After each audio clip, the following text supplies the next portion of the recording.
Hello friends, very good morning. ನೀವು ನೋಡ್ತಾರೆ wine 7 T V. మీరు చూసాం ವೈನು 7 ಟಿ ವಿ. ఈరోజు మన చింತಾಮಣಿలో ಟೊಮೆಟೊ ರೇಟ್ చూద్దాಂ. ನಮ್ಮ చింತಾಮಣಿಲಿ ಇವತ್ತು ಟೊಮೆಟೊ ರೇಟ್ ಬನ್ನಿ ನೋಡೋಣ ಫ್ರೆಂಡ್ಸ್. ಸ್ಟಾಕ್ ವಿಷಯಕ್ಕೆ ಬರ್ತದೆ, ನಿನ್ನೆಗಿಂತ ಜಾಸ್ತಿ ಟೊಮೆಟೊ ಹತ್ರ ಬಂದಿದೆ. ನಡಕಿಂಗ ಸ್ಟಾಕ್ అయితే పెరిగింది చూసుకున్నట్లయితే, అలానే ದಿನಕ್ಕೆ ಸ್ಟಾಕ್ అయితే పెరుగుతా వస్తుంది చూసుకున్నట్లయితే. ದಿನೇ ಟೊಮೆಟೊ ಆದರೆ ಸ್ಟಾಕ್ ಆದರೆ ರೈಸ್ ಆಗ್ತಾ ಬರ್ತಾ ಇದೆ ನೋಡೋದಾದರೆ. ಹಾಗೆ ನೋಡೋದಾದರೆ ಆಚೆ ಮಾರ್ಕೆಟ್ ಸಹ ರೇಟ್ಗಳು డౌన్లోనే నడుస్తుంది ನೋಡೋದಾದರೆ. అవతల మార్కెట్లు కూడా చాలా వరకు రేట్లు డౌన్లోనే జరుగుతుంది. దాని నుంచి ఇక్కడ సహా రేట్లు డౌన్ అవుతా వస్తామని చూసుకున్నట్లయితే, ಅದರಿಂದ ಆಚೆ ಮಾರ್ಕೆಟ್ಗಳು ಡೌನ್ ಆಗ್ತಾ ಇರೋದ್ರಿಂದ ಇಲ್ಲಿ ಸಹ ರೇಟ್ಗಳು ಡೌನ್ ಆಗ್ತಾ ಬರ್ತಾ ಇದೆ ನೋಡೋದಾದರೆ. ಬನ್ನಿ ನೋಡೇನಾಗುತ್ತೆ ಇವತ್ತು ಫ್ರೆಂಡ್ಸ್ నా వీడియో మీకు ఇష్టమైతే ఒక సబ్స్క్రైబ్ చేసుకొని ఒక లైక్ ఇచ్చి అన్ని రైతులకు షేర్ చేయండి. ನನ್ನ వీడియೋ ನಿಮ್ಗೆ ಇಷ್ಟ ಆದರೆ ಒಂದು ಸಬ್ಸ್ಕ್ರೈಬ್ ಮಾಡಿ, ಹಾಗೆಲ್ಲರಿಗೂ ಶೇರ್ ಮಾಡಿ. ಒಂದು ಲೈಕ್ ಕೊಡೋ ಮಾತ್ರ ಮರಿಬೇಡಿ. ದಯವಿಟ್ಟು ಈ ವಿಡಿಯೋಗೆ ಒಂದು లైక్ కొట్టు ಎಲ್ಲ రైతులకు షేర్ ಮಾಡಿ. ఈ వీడియోకి ఒక లైక్ ఇచ్చుకొని అన్ని రైతులకు షేర్ చేయండి. రండి చూద్దాం ఏమైతే ఈరోజు. దయచేసి ఒక లైక్ ఇచ్చుకోండి, దయవిಟ್ಟು ಒಂದು లైక్ ಕೊಡಿ. ಬನ್ನಿ ನೋಡೇನಾಗುತ್ತೆ ಇವತ್ತು.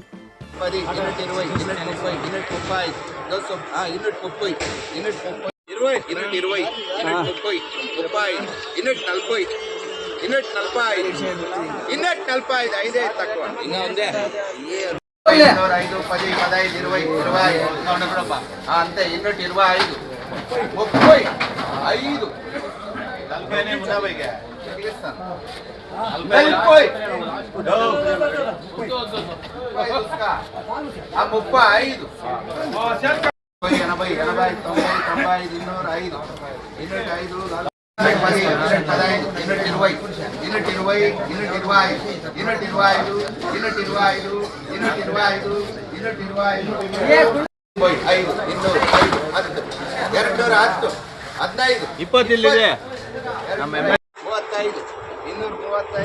35